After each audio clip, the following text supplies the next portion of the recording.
안녕하십니까? 정성산 TV입니다. 지금 탈북민들 난리가 났습니다. 지금 현재 탈북도 탈북민 구출도 어려운 상황입니다. 현재 브로커 비용이 6배나 껑충 뛰었다고 합니다. 이에 대해 더 소상하게 전해드리겠습니다. 최근 탈북민들의 탈북 경로인 동남아시아의 라오스, 태국 등을 방문한 노교 미국 워싱턴 북한 선교회 사무총장은 북중 국경 경비 강화와 중국의 반간첩법 시행 등으로 탈북 시도와 구출 활동이 매우 어려워졌다고 밝혔습니다. 이제는 북한 주민이 바로 탈북하는 사례도 극히 드물 뿐 아니라 브로커 비용도 터무니없이 오른 탓에 동남아시아에서 탈북민 구출을 돕는 선교 단체들도 이를 감당할 수 없는 상황입니다. 지난 2월부터 4월까지 동남아시아의 라오스, 태국, 베트남을 비롯해 북중 국경 도시인 단둥까지 방문한 미국 워싱턴 북한 선교회의 노교 사무총장은 탈북민 구출 활동이 점점 어려워지고 있다고 진단했습니다. 북중 국경 경비가 더욱 강화하면서 이제는 북한에서 바로 탈북하기도 쉽지 않은 데다 지난해 중국이 시행한 반간첩법의 영향으로 탈북민의 이동이 쉽지 않기 때문입니다. 실제로 노 사무총장이 동남아시아 국가 중 한 안전가옥에서 만난 탈북민 6명도 모두 중국에 체류하고 있었으며 최근 북한에서 바로 나온 사람은 없었습니다. 또 탈북민 구출에 필요한 브로커 비용도 이전에는 한국 돈으로 약 300만 원에서 지금은 약 1,700만 원으로 6배 가까이 껑충 뛴 탓에 선교 단체가 이를 감당하기 어려운 상황임을 확인했다고 노 사무총장은 전했습니다. 이 밖에도 노 사무총장은 중국 단둥에서 하루 일과를 마친 북한 여성 노동자들이 인근 시장에서 물건값을 흥정하는 모습도 볼 수 있었다며 본국에 돌아가기 전 선물을 사려는 것으로 보였다고 덧붙였습니다. 다음은 노교 사무총장과 인터뷰 내용입니다. 노교 사무총장님, 시간 내주셔서 고맙습니다.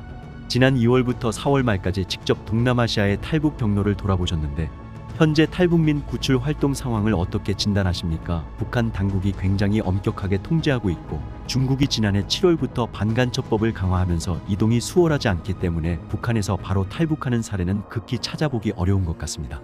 또 현 상황에서는 실제로 이를 실현하기 어렵다고 생각합니다. 다만 중국이나 러시아 쪽으로 외화벌이를 위해 일하러 나온 북한 주민이 몰래 탈출하는 경우가 좀 있죠. 그런 경우에 현지 선교단체나 선교사들의 도움을 받아 움직이는 경우가 있습니다. 하지만 이마저도 북한 노동자들이 혼자 다니는 일은 절대 없고 적어도 3사람 이상 같이 다니도록 하고 항상 주변에서 공안이나 보안 요원이 감시하고 있다는 것을 알기 때문에 탈출하기가 어려운 상황입니다. 말씀하신 것처럼 북중 국경의 경비 강화로 탈북이 어렵고 중국 내 탈북민 구출도 한층 어려워진 상황인 것 같은데 탈북 경로의 마지막 관문인 메콩강의 모습은 어땠습니까? 점점 말라가고 있다고 하던데요. 네, 메콩강 인근 메샤이 국경 검문소 부근에 다녀왔는데요. 거기서 제가 직접 배를 타고 메콩강을 거슬러 삼각주까지 올라가 봤습니다. 그곳은 상류 지역이라 그런지 그렇게 물이 마르거나 가물었다는 느낌은 받지 못했는데 그 후에 캄보디아를 갔었거든요. 캄보디아도 메콩강이 계속 이어져 내려오는 하류 지역인데 캄보디아에서는 메콩강 물이 줄고 많이 가물었다는 것을 느낄 수 있었습니다. 변두리에 있는 마을에서는 메콩강에서 고기도 잡고 생업을 해야 하는데 그렇지 못해서 배가 그냥 숲에 놓여져 있는 것을 봤습니다. 그쪽에는 물이 좀 없는 것 같더라고요. 이번에 방문하신 동남아시아 국가 중 한 곳에서 탈북민이 거주하는 안전가옥도 방문하셨다고 들었습니다. 네, 특별히 제가 탈북민 신앙 캠프에 다녀왔습니다. 탈북민들의 신변안전을 위해 구체적인 위치 등을 언급할 수 없지만 신앙 캠프는 선교 단체에서 탈북민을 안전하게 보호하면서 하루 종일 공동체 생활을 하며 훈련을 하는 곳입니다. 한국에 가기 전 과정으로 그곳에서 한국에 정착하기 위한 준비를 하는 거죠. 그곳에 30대에서 한 50대 중반까지 6명의 탈북민이 있었어요. 그런데 그분들도 북한에서 직접 온 게 아니고 이미 북한에서 중국으로 탈북한 뒤 그곳에서 살다가 탈출해 오신 분들이에요. 그분들이 자신의 탈북 과정을 상세하게 이야기해주고 왜 탈북했는지에 관한 사연도 말해줬는데 그곳에서 훈련이 끝나면 한국으로 가길 희망하고 있습니다. 태국에 가서 자신이 불법 체류자임을 경찰서에 자진 신고하고 한국 대사관에 인계돼 한국에 갈 수 있는 과정에 있는 분들이죠. 이들이 구체적으로 어떤 상황을 겪었기에 중국에서 탈출을 결심했는지도 소개해 주실 수 있을까요? 탈북 여성들은 중국에서 팔려가 한족이나 조선족 남자들과 결혼해 살게 되거나 혼자서 숨어 지냅니다. 아무래도 탈북민이기 때문에 이들이 중국에서 신분을 얻을 수가 없잖아요. 그래서 코로나 기간 중에 몸이 굉장히 아픈데도 병원에 갈 수도 없고 병원에 가면 자신의 신분이 드러나기 때문에 북송될 거라는 불안감이 있으니까 병원을 못 갔습니다. 또 주변에서 탈북민이라는 사실을 알고 이를 이용하는 사람도 있고 또 가정에서는 남편이 못된 사람 같으면 자꾸 폭력을 쓰고 위협하고 그렇게 인권 유린을 당하는 거죠. 그런 고통 속에 있으니까 이대로 살아서는 안 되겠다. 아무리 내가 가정을 이루고 아이를 낳고 살고 있지만 이제는 내 자신을 돌봐야 되지 않나라고 결단하면서 자기 인생을 찾다 보니까 결국은 탈북이라는 과정을 밟게 되는 겁니다. 중국과 북한의 경계선에서 여전히 양쪽의 차이점이 느껴지던가요? 당연하죠. 제가 압록강 수풍댐 앞까지 배를 타고 가면서 봤는데 중국 쪽과 북한 쪽 사이에 현저한 차이가 있었습니다. 첫째는 북한은 야산에 나무가 너무 없다는 거예요. 산을 개간해서 계단식으로 해뒀는데 아마 식량이 부족해서 거기서 식량을 만들어내기 위해 개간하지 않았나란 생각이 들었습니다. 또 개간한 밭을 보면 일하는 사람들이 많은 게 아니고 종종 한두 사람씩 일하는 모습을 봤습니다.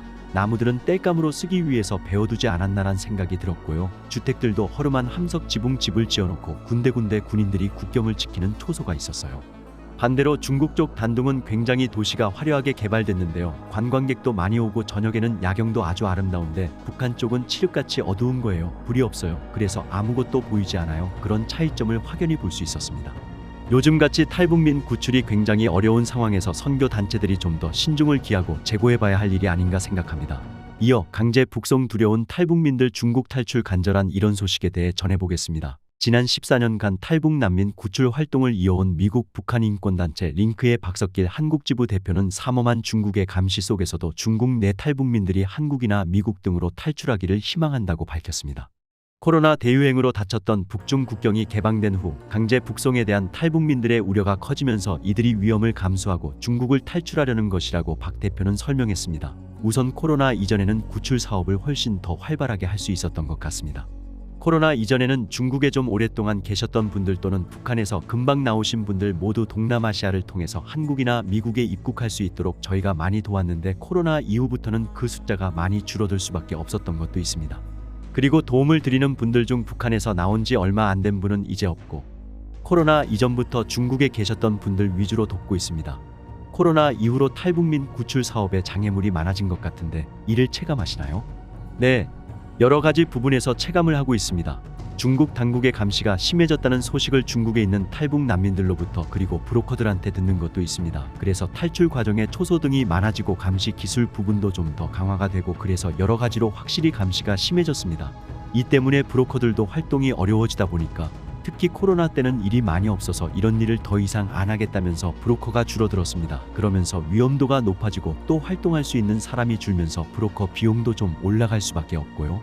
다행히 작년과 올해 들어서 조금씩 그런 부분이 안정화되고 있는 것 같기는 하고요. 비용도 조금씩 줄어들고 있는 것 같습니다. 그래도 코로나 이전에 비해서 많이 오른 건 사실이죠. 탈북민 구출 활동을 하는 선교 단체들도 최근 브로커 비용이 한국 돈 약 300만 원에서 약 1,700만 원으로 올랐다고 전했는데요.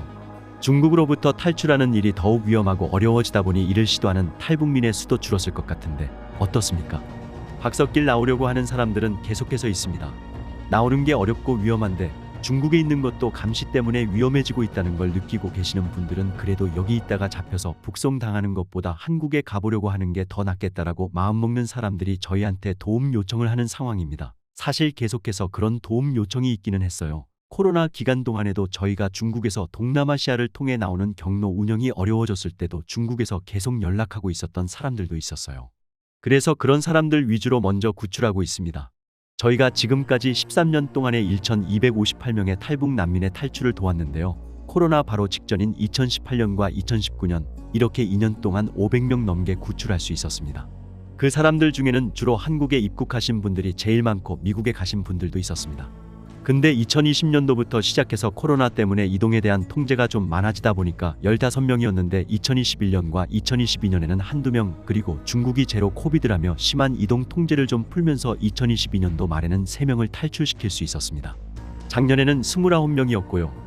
특히 코로나 때에 비해서 조금씩 상황이 완화되고 안정화되면서 좀 더 많은 사람들이 올 수 있지 않을까라는 희망을 가져보기는 하는데 올해는 그래도 200명이 넘지 않을까 기대하고 있습니다. 사실 중국과 북한에서의 상황과 북중 국경에서도 계속해서 감시가 강화되고 있어서 구출하는 일 자체는 어려워지지만 그럼에도 좀 더 많은 사람들의 탈출을 도울 수 있지 않을까 하는 희망을 가지고 있습니다. 앞서 말씀드린 것처럼 한국에 가고 싶은 마음이 아주 간절한 사람들이 저희에게 연락해 도움 요청을 하고 안전과 자유를 성취하려고 하는 거죠. 물론 어떤 사람들은 저희하고 연락하면서도 망설이기도 하는데 결국에 큰 마음 먹고 오겠다는 사람들이 많습니다. 확실히 중국에서의 감시와 탈북 난민에 대한 통제가 좀 심해지다 보니 삶이 어려워져서 이제는 더 이상 중국에서 사는 것보다 위험을 감수하고 한국에 가야 되겠다라는 마음을 먹는 사람들이 좀 많아지고 있는 추세인 것 같습니다. 중국을 탈출해서 미국에 오기를 희망하는 탈북민들의 정착 과정을 돕기도 하셨는데요. 요즘 탈북민들이 미국에 들어오는 과정은 어떻습니까? 미국에 오는 거는 여러 가지로 한국과 좀 많이 다릅니다. 일단 미국에 들어오기가 더 어렵습니다. 특히 미국에 가려면 보통은 동남아시아까지 가서 더 오랫동안 기다려야 되고 조사를 받아야 됩니다. 그래서 한국의 경우에는 탈북민들이 한국에 가서 절차를 밟으면 된다면 미국은 미국에 입국하기 전에 그 절차를 다 완료해야 돼서 시간도 시간이고 입국이 더 어려운 부분이 있죠. 난민 신청을 통해 미국에 오려는 사람들도 있지만 인도주의적 입국 허가 시스템을 통해 미국에 들어오기도 합니다. 장단점이 있고 탈북민 본인의 선택에 따라서 미국이나 한국이나 선택을 하게 되는데 한국은 정부라든지 또는 시민단체라든지 이런 데에서 지원이 좀 더 있지만 어떤 분들은 그래도 미국에 가면 좀 더 안전할 것 같고 북에서 온 사람으로서 꼬리표 없이 살기가 좀 더 편할 것 같다 이렇게 판단해서 미국행을 택하시는 분들도 있습니다. 우선 청년들의 역할이 아주 중요한 것 같습니다. 특히 북한 인권 문제는 장기적으로 봐야 되는 부분이 좀 커서 특히 대학생들 대상으로 저희가 인식 개선 활동을 많이 해오고 있습니다. 미국도 한국도 북한에 대해서 관심을 많이 갖고 있는 학생들이 여전히 많습니다. 특히 북한에서 온 사람을 만날 수 있을 때 그 관심과 호기심이 상당해요. 앞으로 그런 분들하고 만날 수 있는 자리를 더 많이 만들고 대면으로 만나는 것도 중요하지만 온라인으로도 소통해서 특히 북한 사람들의 얘기를 더 들을 수 있는 그런 영상이나 다큐 등 이런 것들을 더 많이 제작해서 인식 개선에 계속해서 힘쓸 계획입니다. 정성산TV 좋아요, 구독, 알림은 큰 힘이 됩니다. 후원해주시는 모든 분들께 가열차게 멸공.